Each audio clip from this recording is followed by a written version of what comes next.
오늘의 말씀입니다. 출애굽기 3장 7절에서 9절까지의 말씀입니다.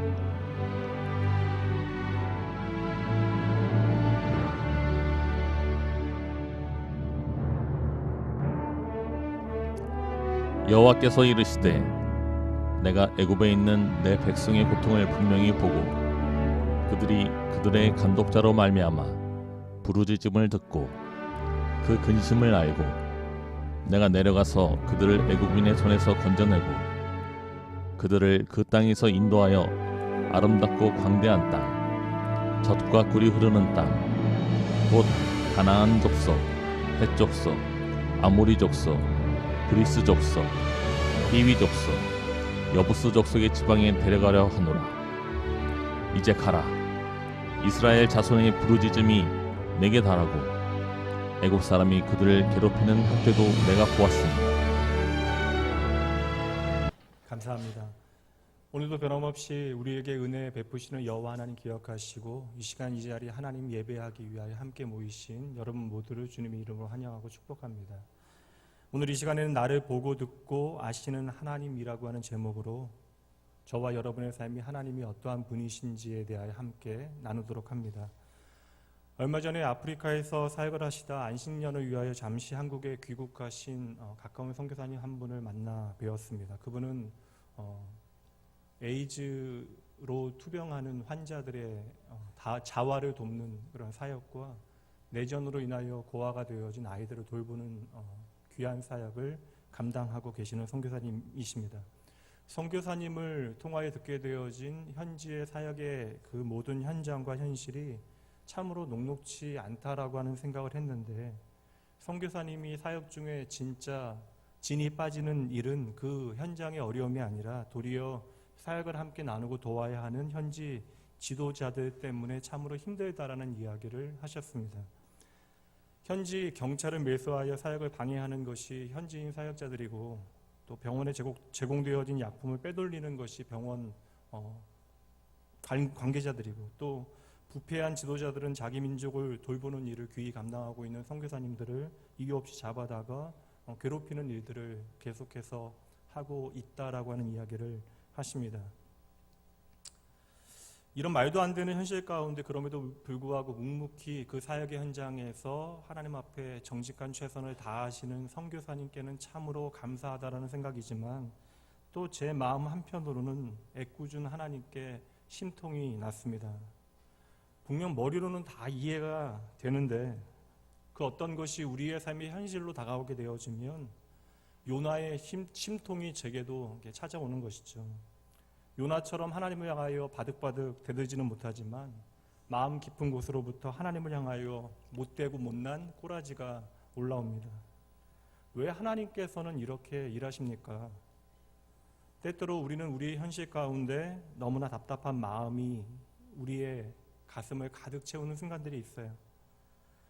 아직 하나님을 알지 못하는 사람들의 삶 가운데 하나님께서 그렇게 오래 참아주시는 것은 이해가 됩니다. 그러나 적어도 내가 하나님을 믿는다 이야기하고 하나님의 이름으로 내가 산다, 하나님의 영광을 위하여 살아가겠다라고 이야기하는 사람들이 하나님의 이름으로 거짓된 일을 일삼고 있음에도 불구하고 그것을 두고두고 내버려 두시는 하나님이 때로는 너무나 야속하고 너무하다라는 생각이 들기도 하는 것이죠. 이것은 머리로 아는 문제가 아니라 가슴으로 받아들이는 문제인지라 온갖 이 땅의 불의와 부패 현장에서 고난당하는 성도들의 이야기를 접하게 되어지면 마음이 상하고 답답한 때가 참으로 많습니다. 오늘 말씀은 하나님의 입장이 아니라 이스라엘 백성들의 입장에서 살펴보려고 합니다. 오늘 말씀이 보여주는 당시에 하나님의 백성 되어진 이스라엘 백성들의 상황이 어떠합니까? 애굽의 총리였던 요셉이 죽은 뒤에도 이스라엘 백성들은 그 애굽 땅에서 터전을 잡고 살아가게 되어져요. 그런데 요셉을 알지 못하는 바로 왕이 나라를 통치하게 되어지면서 이스라엘 백성들에게 위기가 닥쳐옵니다. 빠른 속도로 불어나는 이스라엘 민족의 그 인구의 위협을 느끼게 되어지는 애굽 왕은 미리 반란을 방지하고자 그들을 노예 삼고 억압하는 정책을 펼치게 되어지는데요. 출애굽기 1장 13절과 14절 말씀 보도록 합니다. 이스라엘 자손에게 이를 엄하게 시켜 어려운 노동으로 그들의 생활을 괴롭게 하니 곧 흙 이기기와 벽돌 굽기와 농사의 여러 가지 일이라 그 시키는 일이 모두 엄하였더라.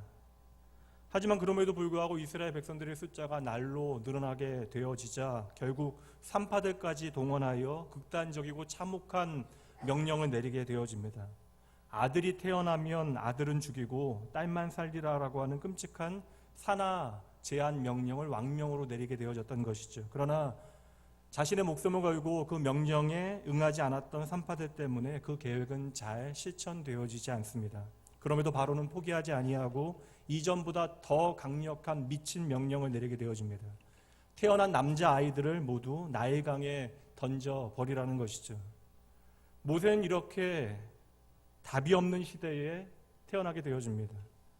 갓 돌을 지낸 아기가 엄마의 젖을 찾아 울게 되어졌을 그때에 그 아이를 차마 내다버릴 수 없는 모세의 부모는 여러분 아시는 대로 모세를 바구니에 담아 나일강에 떠내려 보냅니다.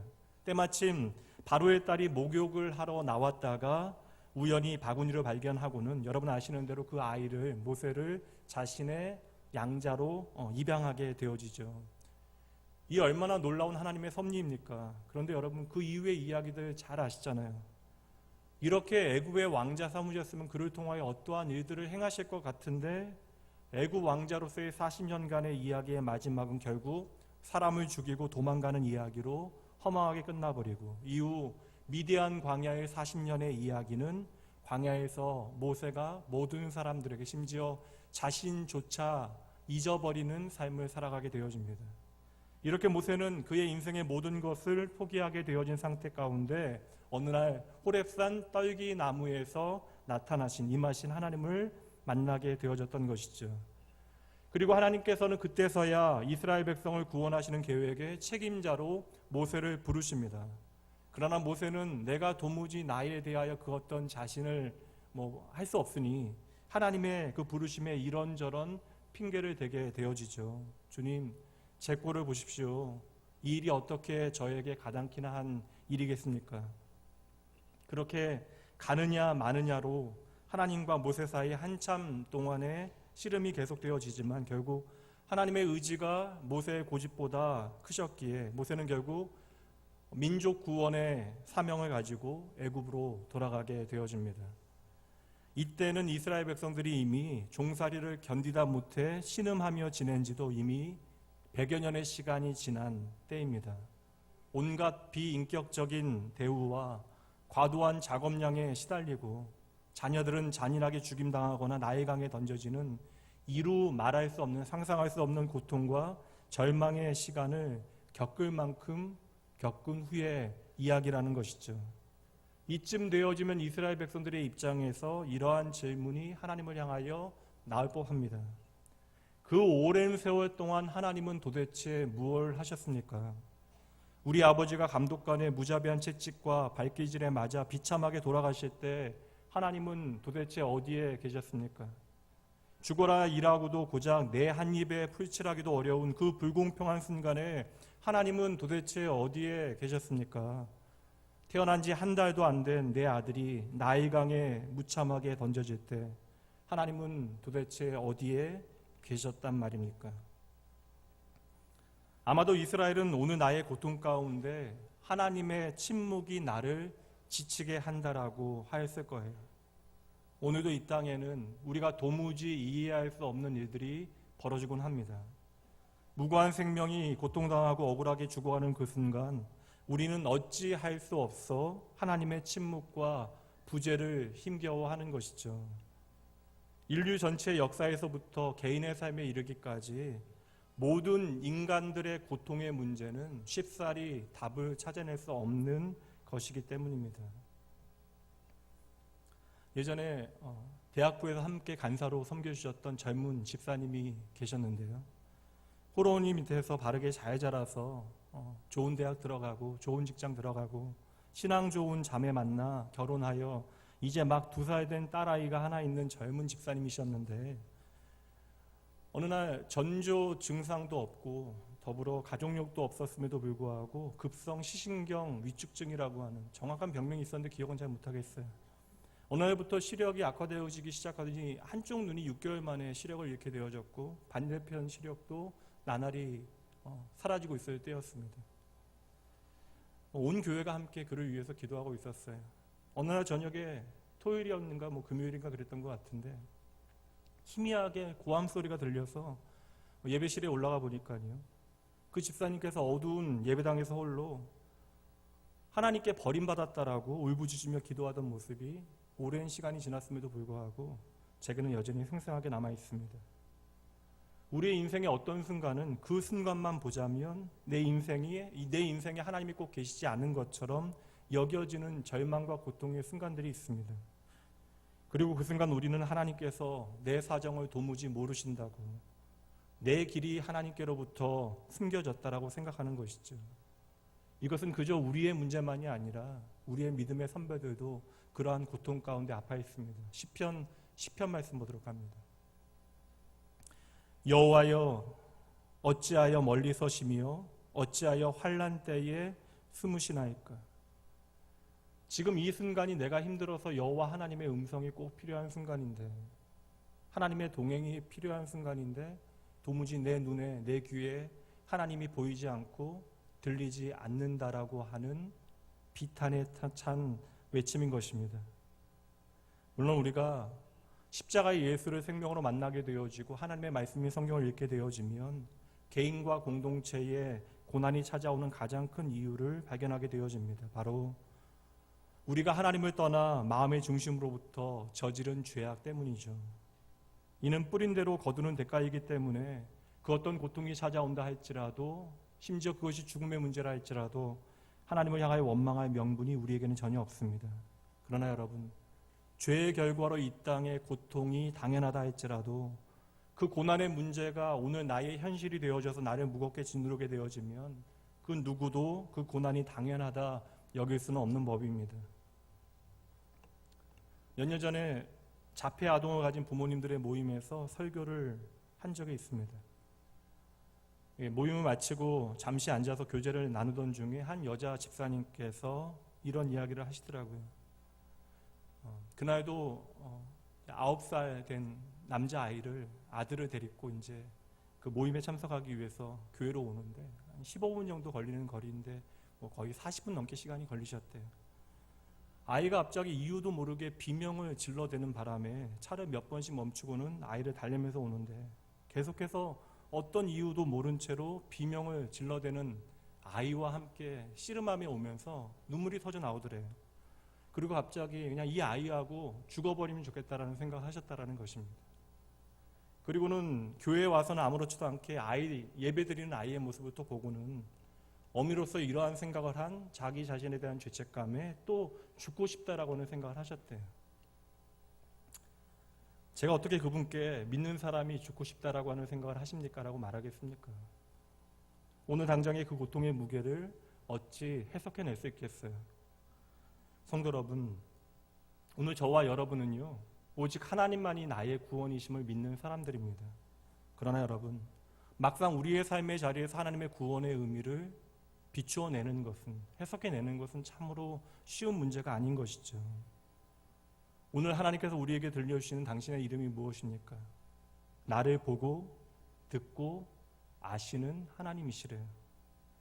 오늘 나에게 말씀해 주신 하나님의 이름은 이처럼 하나님이 나를 외면하시는 것은 아닌지 온갖 불신과 의심이 내 마음을 뒤흔들어 댈 때 우리가 반드시 떠올려야 하는 이름입니다. 성도 여러분, 기억하셔야 돼요. 하나님은 심지어 심판받아 멸망하는 것이 마땅한 죄인들조차도 냉정하게 외면하지 아니하시는 분이십니다. 그렇게 죄인들을 불쌍히 여기시는 하나님이시기에 오늘 우리가 하나님의 자녀라는 이름으로 하나님을 예배할 수 있는 것이죠. 소돔과 고모라가 멸망할 그때에 아브라함은 하나님께 메어달려 기도하기 시작합니다. 우리는 그때의 아브라함의 그 열정과 영혼을 향한 열심이 대단하다라고 생각해요. 그러나 여러분, 그 이방 땅을 향한 그 열정과 그 영혼을 향한 마음은 누가 주신 것입니까? 도리어 우리가 그때에 봐야 하는 것은 하나님의 망설이심인 것이죠. 제가 도무지요 인간의 언어로 하나님의 마음을 설명해낼 방법이 없어서 오늘 또다시 하나님께는 전혀 어울리지 아니하는 그런 경건치 못한 언어를 사용해야 합니다. 망설이시는 하나님, 주저주저 하시는 하나님, 너무나도 마음 약하신 하나님, 하나님께서는 마땅히 심판받아 당연한 소돔과 고모라를 심판하실 그때에도 아브라함을 빌미 삼아 망설이셨던 분이십니다. 아브라함이 소돔과 고모라에 만약에 의인이 있으면 어떡하냐라고 이렇게 통째로 하나님께서 멸망시키신다면 이것은 불공평한 일이라고 강력하게 항의할 그때에 아브라함이 하나님 앞에 바꾸어 낸 그러한 기도의 내용들을 아시잖아요. 아브라함이 결국 하나님 앞에 의인의 숫자를 요구할 때 50명에서 45명, 45명에서 40명, 40명에서 30명, 30명에서 20명, 결국은 20명에서 10명까지 그 의인의 숫자를 줄여내는데요.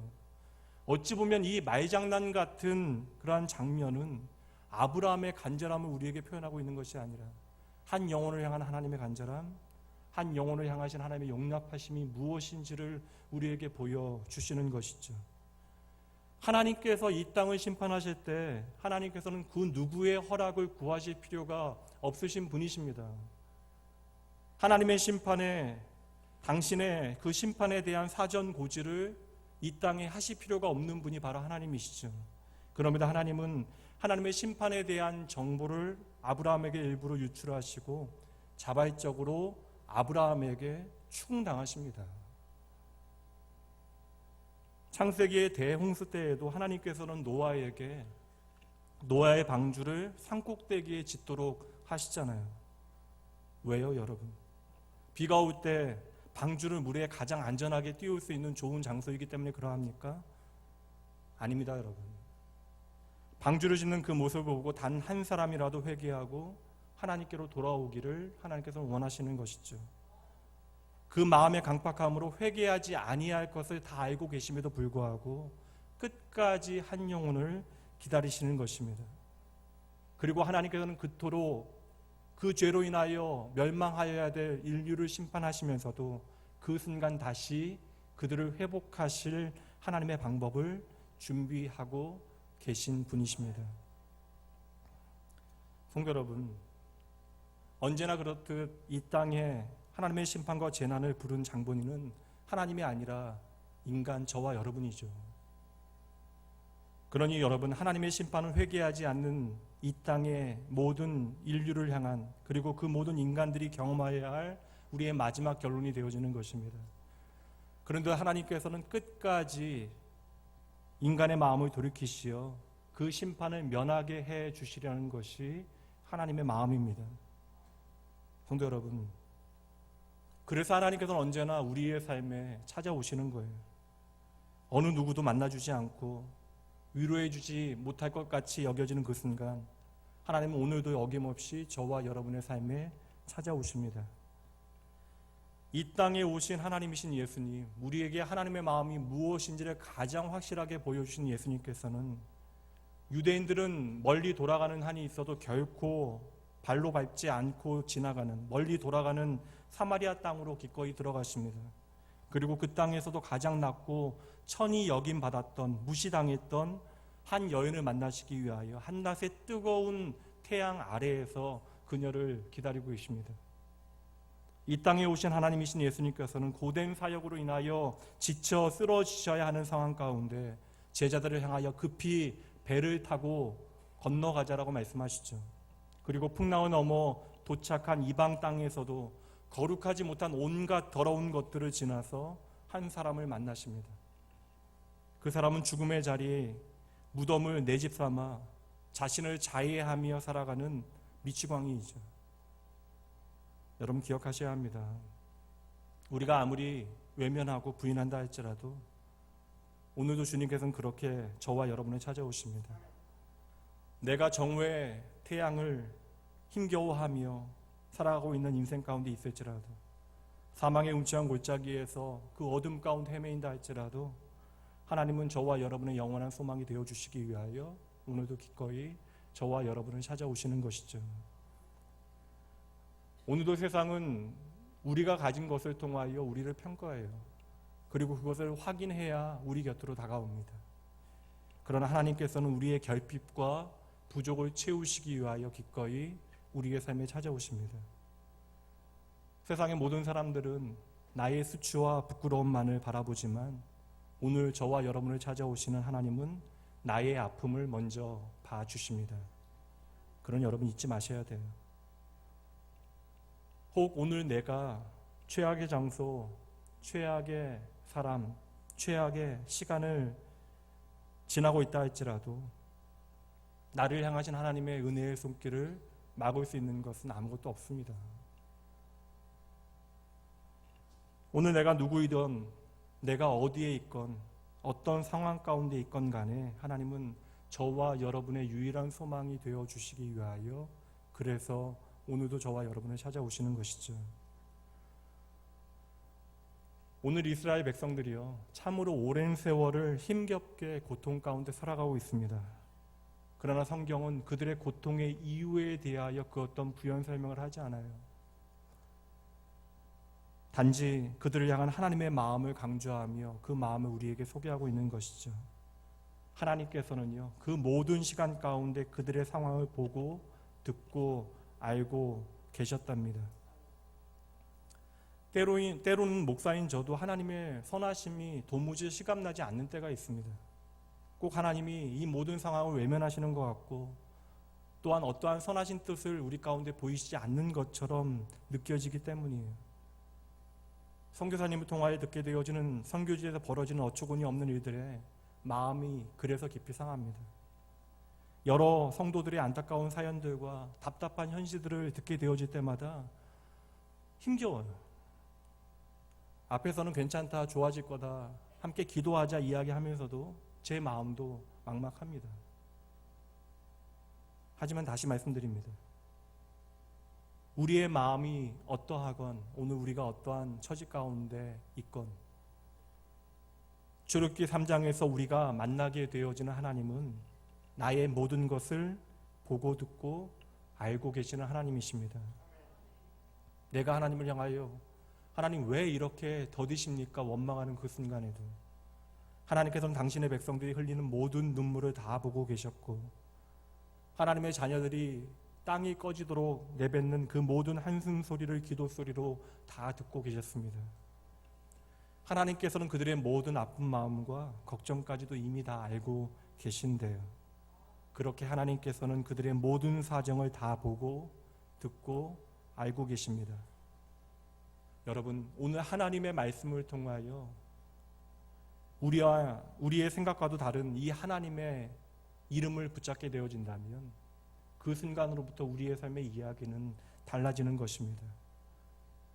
우리의 모든 것을 알고 보고 들으시는 하나님께서는 끝까지 이 모양 그대로 가만히 우리를 내버려 두지 아니하시기 때문에 그러한 것이죠.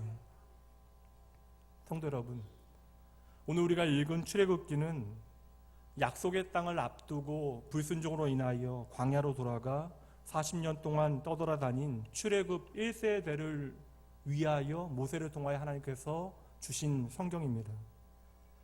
그렇다면 모세는 왜 애굽을 나온 지 이미 오랜 시간이 흘렀는데 왜 다시 지나간 과거의 이야기를 꺼내고 있는 것일까요? 이스라엘 백성들에게 기억하라는 것입니다.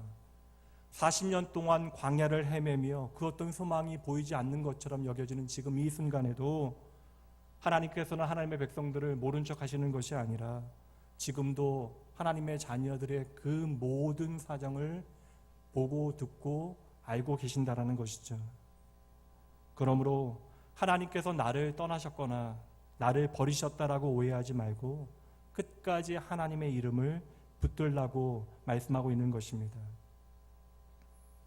여러분, 사람이 얼마나 연약한 존재입니까? 이스라엘 백성들을 구원하신 하나님 얼마나 놀라워요. 출애굽 과정과 홍해를 건넌 그 구원의 이야기가, 그 구원의 기억이 그러나 그들의 삶에 흔적도 없이 사라져 버렸던 것이에요. 하나님은 언제나 우리의 모든 불순종과 실수와 죄악을 잊어주시지만 반대로 우리는 언제나 하나님의 놀라운 은혜를 잊어버리고 살아갑니다. 그러니 사람들은 오늘도 내 근심과 고통 가운데 억울해하며 하나님 앞에 외치는 것이죠. 하나님, 나와 함께 하시는 것이 맞습니까? 하나님 도대체 이러한 상황 가운데 무엇을 하고 계십니까? 꼭 하나님께서 나의 고통에만 무관심하신 것 같아서 혼란스러워하고 억울해하고 원통해하는 사람들이 많은 것이죠. 그러한 사람들을 향하여 하나님께서는 책망하지 아니하시고 이렇게 말씀하고 계십니다. 나는 내 백성의 모든 고통을 분명히 보았다. 그리고 지금도 보고 있다. 나는 내 백성의 부르짖음을 분명히 들었다. 그리고 지금도 듣고 있다. 나는 내 백성의 근심을 분명하게 안다. 그리고 지금도 확실하게 알고 있다. 그러니 여러분, 당장 우리의 삶에 그 어떤 변화가 나타나지 않는다라고 해도 여러분 실망하지 마셔야 돼요. 지치지 마셔야 합니다. 포기하지 마셔야 해요. 나를 보고 듣고 아시는 하나님을 끝까지 붙드셔야 합니다. 시편 136편 23절 말씀입니다. 우리를 비천한 가운데서도 기억해 주신 이에게 감사하라. 그 인자하심이 영원함이로다. 여러분 꼭 기억하셔야 돼요. 우리는 보통 이름값을 못할 때 이름값 좀 하라라고 이야기합니다. 그러나 오늘 우리에게 찾아와 당신의 이름을 친히 말씀해 주시는 하나님, 우리의 언어에 당신을 가다 놓으신 하나님께서는 우리에게 당신의 이름을 말씀해 주시며 당신의 때가 되어지면 반드시 하나님께서는 우리에게 말씀해 주신 그 이름값을 다 해 주실 것이라고 말씀해 주시는 것입니다. 성경에 보면 눈물을 흘리는 사람들이 참으로 많이 등장해요. 그러나 자세히 보세요, 여러분. 성경이 쓰여진 잉크는 사람의 눈물이 아니라 하나님의 눈물입니다. 그러니 성경은 나의 젖은 눈으로 읽어야 할 것이 아니라 하나님이 나 때문에 흘리신 그 눈물로 읽어야 하는 책인 것이죠. 목사인 저 역시도 바보 같아서 하나님의 이름을 놓치게 되어지는 때가 너무나 많아요. 그래서 하나님 오늘도 저와 여러분을 찾아오시어 당신의 이름을 우리에게 들려주시는 것입니다. 그분은 저와 여러분의 모든 것을 다 아시는 하나님이세요. 시편 139편 말씀 보도록 합니다. 여호와의 주께서 나를 살펴보셨으므로 나를 아시나이다. 주께서 내가 앉고 일어섬을 아시고 멀리서도 나의 생각을 밝히 아시오며 나의 모든 길과 내가 눕는 것을 살펴보셨으므로 나의 모든 행위를 익히 아시오니 여호와여 내 혀의 말을 알지 못하는 것이 하나도 없으십니다. 아멘. 여러분 맞아요. 우리가 살다 보면 꼭 하나님께서 우리의 삶에 침묵하시는 것처럼 여겨지는 순간들이 있습니다. 그때는 우리가 당황하게 돼요. 그러나 여러분, 하나님께서 우리를 위하여 침묵하셨던 그 순간 기억해내셔야 합니다. 십자가를 담당하셔야 하는 순간, 십자가에서 죽어가며 울부짖는 아들 앞에서 하나님 끝까지 침묵하십니다. 누군가는 반드시 걸어가야 할 그 십자가의 길, 그 누군가가 가장 믿고 사랑하는 이일수록 하나님은 때때로 침묵하실 때가 있는 것입니다. 그 순간 하나님께서는 할 말이 없으신 것이 아니라 반드시 우리 가운데 이루실 일이 있기 때문에 하고 싶은 모든 말씀들을 삼켜내고 계신 것이죠. 하나님께서는 저와 여러분과 함께 하시기 위하여 기꺼이 침묵하십니다. 그래서 저와 여러분의 모든 것을 다 아시는 하나님께서는 오늘 저와 여러분의 삶 가운데 임마누엘 함께 하십니다. 바다 끝에 가도 거기 계시고요. 깊은 산 속에 들어가도 하나님은 거기에 계십니다.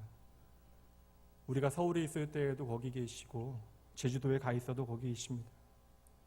회사에 출근해도 거기 계시고 집에 돌아와서도 거기 계십니다. 운동하러 나갔을 그때에도 거기 계시고 우리가 마트에 가도 거기 계십니다. 우리가 땀 흘려 일할 때에도 거기에 함께 계시고 내가 쉬고 있을 그때에도 거기에 함께 계십니다. 내가 웃고 있는 그때에도 나와 함께 하시고 내가 울고 있을 그때에도 하나님은 나와 함께 하십니다. 하나님이 어디에나 계시다라고 하는 말, 그저 하나님의 능력만을 보여주는 말씀이겠어요, 여러분? 하나님이 어디에나 계시다는 말씀은 내가 어느 곳에 가더라도 하나님은 결코 나를 놓지 아니하신다라는 말씀입니다. 언제나 우리와 함께 하시는 임마누엘 하나님께서는요, 나의 약점뿐만 아니라 나의 강점이 무엇인지 다 아신대요. 오늘 나의 관심이 무엇인지를 아시고 나의 재능이 무엇인지도 아십니다. 오늘 나의 소원이 무엇인지도 다 아시고 내가 오늘 가장 싫어하는 일이 무엇인지도 다 아십니다. 하나님은 나의 과거뿐만 아니라 오늘 내가 두려워하는 나의 오늘, 내가 감당기 어려워하는 나의 내일도 다 아신대요. 그렇게 하나님은 저와 여러분에 대하여 모르는 것이 하나도 없으십니다. 그러니 여러분, 그 하나님 앞에 나아갈 때에 여러분 자신을 애써 꾸미실 필요 없어요. 그 어떤 가식을 부릴 필요도 없는 것입니다. 오늘 호렙산에서 모세를 부르신 하나님, 그 백성의 모든 고통을 보고 그들의 모든 부르짖음을 들으시고 그 모든 근심을 알고 계셨던 것처럼 오늘도 하나님은 저와 여러분을 보고 듣고 알고 계시니 결코 저와 여러분의 삶을 구경만 하실 수는 없는 거예요. 10년 전에 영국 런던에 있는 테이트 미술관에 있는 한 그림이 갑자기 한 사람 때문에 하루아침에 유명해집니다. 당시에 미국 대통령에 당선되었던 오바마 대통령이 자신의 인생의 가장 큰 실패의 순간에 이 그림이 자신에게 큰 영감을 주었다라고 소개했기 때문인데, 그림 하나 보여주시죠.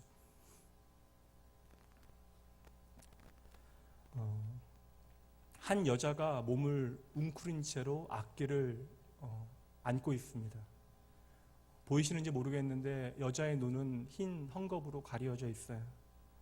당장 앞을 보지 못하는 이 여인은 악기를 안고 있는데 이 악기를 잘 보시면 모든 줄이 다 끊어졌습니다. 그리고 남아있는 줄은 오직 하나예요. 겨우 한 줄만 남아있는 하프를 눈이 보이지 않는 여인이 몸을 웅크린 채로 연주하고 있는 그림입니다. 참으로 애처롭고 안쓰러운 장면이죠. 그런데 이 그림의 제목은요, 절망이나 혹은 고통이 아니라 놀랍게도 희망입니다. 이 그림과 잘 어울리는 음악 하나가 떠올랐습니다. 이 음악 아실 것 같아요.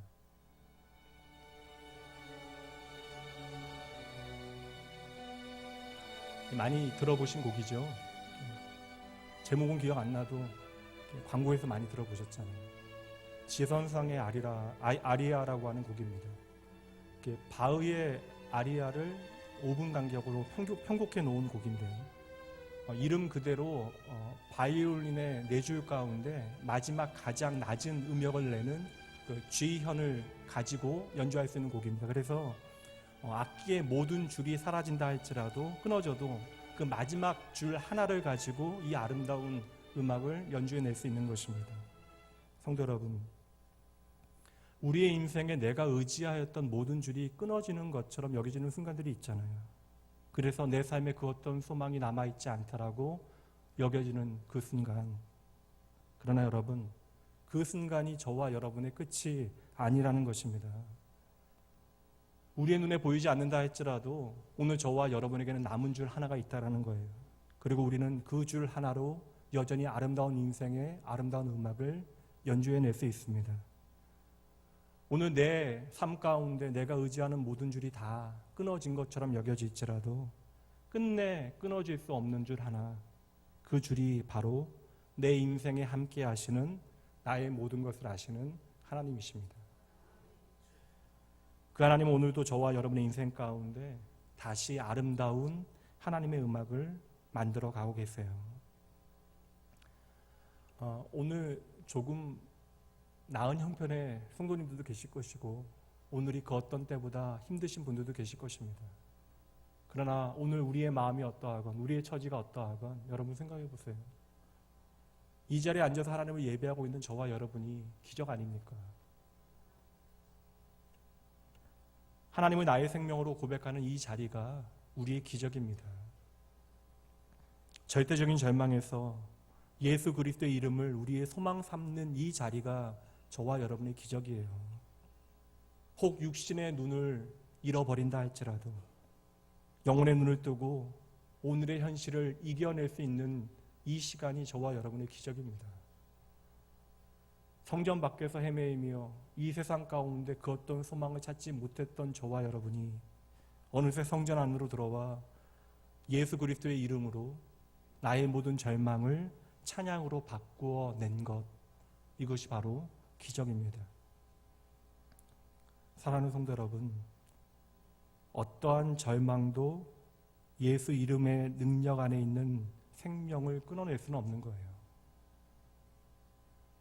오늘 우리의 삶에 치열한 현장이요, 우리가 그토록 힘들어하는 그 모든 문제들, 우리가 지나간 추억으로 돌아볼 수 있는 이유는요, 흘러가는 세월 때문이 아니라 끝없이 절망하였던 내 삶에 찾아오신 하나님이신 예수님 때문입니다. 여러분 잊지 마셔야 돼요. 나의 삶의 모든 한계와 운명까지 바꾸시는 분이 바로 나의 생명이신 예수님이십니다. 여러분 기억하셔야 합니다. 오늘 내가 어떠한 힘겨운 일상 가운데 있을지라도 그 나의 비참한 현실이 하나님의 영원한 약속을 바꿔놓을 수는 없는 거예요. 여러분 오해하지 마셔야 돼요. 우리는 날 때부터 실패한 인생, 비참한 인생이 아닙니다. 우리는 날 때부터 하나님과 함께하였던 복된 인생인 것이죠. 오늘은 말씀을 마무리하며 찬양 하나를 함께 좀 나누었으면 하는데, 어제 말씀을 묵상하면서 제가 반복해서 들었던 찬양입니다. 죄송합니다. 좀 영어 찬양이긴 해요. 그러나 가사를 준비했습니다. 오늘 말씀 기억하시면서 이 고백이 여러분의 고백 되었으면 합니다.